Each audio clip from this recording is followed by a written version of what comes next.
धन्यवाद जी, आप सभी का, जितने भी मीडिया कर्मी आज यहाँ पे आए हैं, आप सबका हृदय की गहराइयों से स्वागत है।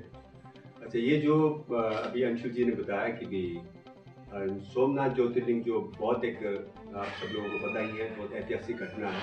ये आज से बोलते हैं 1000 साल पहले महमूद गजनवी ने जो आक्रमण किया था, तो बार बार प्रयास किया मंदिर को लूटने का, ध्वस्त करने का।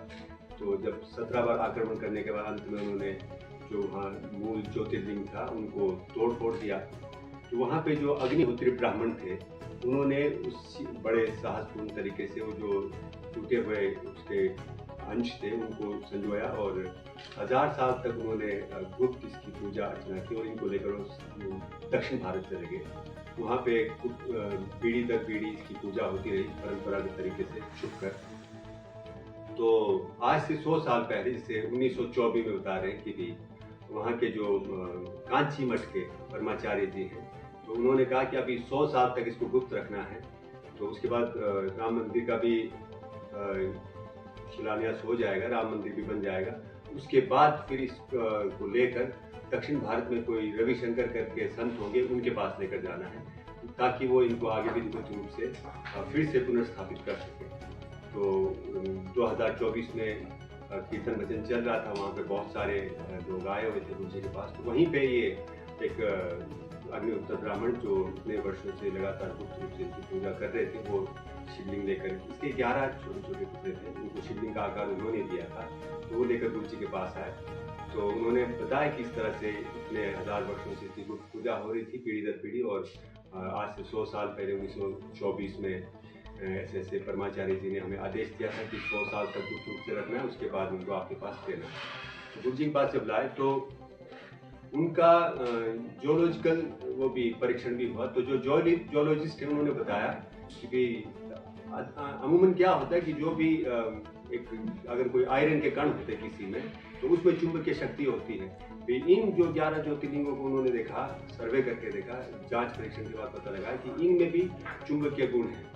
और अमूमन तो वो तो कोने में रहता है, लेकिन इनके मध्य में वो चुंबकीय गुण है और ये एक दूसरे को आकर्षित भी होते हैं। वो बोल रहे हैं कि ये इस पृथ्वी के हैं ही नहीं।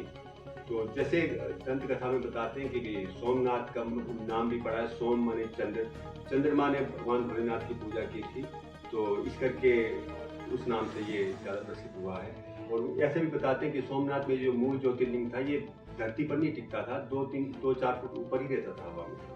तो अभी भी इनके अंदर जो चुंबकीय कण हैं, उससे ये पता लग रहा है कि ऐसा है।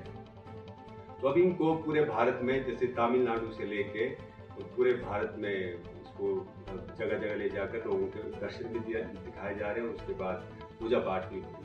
तो हिमाचल में आज जैसे 5 तारीख को मंडी में हो रहा है और 6 तारीख को हमारे कुल्लू में कला केंद्र में हो रहा है। तो इसका किसी एक संस्था से लेना देना नहीं, ये पूरे जनमानस के लिए खुला निमंत्रण है कि सभी लोग आए, सबको इस दर्शन का भव्य फल मिले। और कीर्तन भजन का भी आयोजन रखा हुआ, पूजा भी होगी और प्रसाद का भी आयोजन रखा।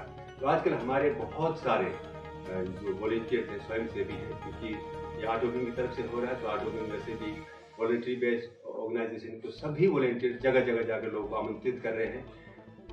जहाँ तक भी हमारी पहुँच हो रही है, उधर मनाली से लेके इधर बंजार हर जगह एक एक व्यक्ति से घर घर जाकर, अलग अलग संस्थाओं में जाकर सबको आमंत्रित किया जा रहा है, ताकि उस मूल ज्योतिर्लिंग के दर्शन भी हो सके। क्योंकि सब लोग तो गुजरात सोमनाथ नहीं जा सकते, तो जो लोग यहीं पे घर के पास दर्शन कर सकते हैं, तो इसके सौभाग्यशाली अपना आप अनुभव कर सकते हैं। तो आप लोगों के माध्यम से हम सब लोग ये चाहते हैं कि भी जन जन तक ये बात पहुँचे।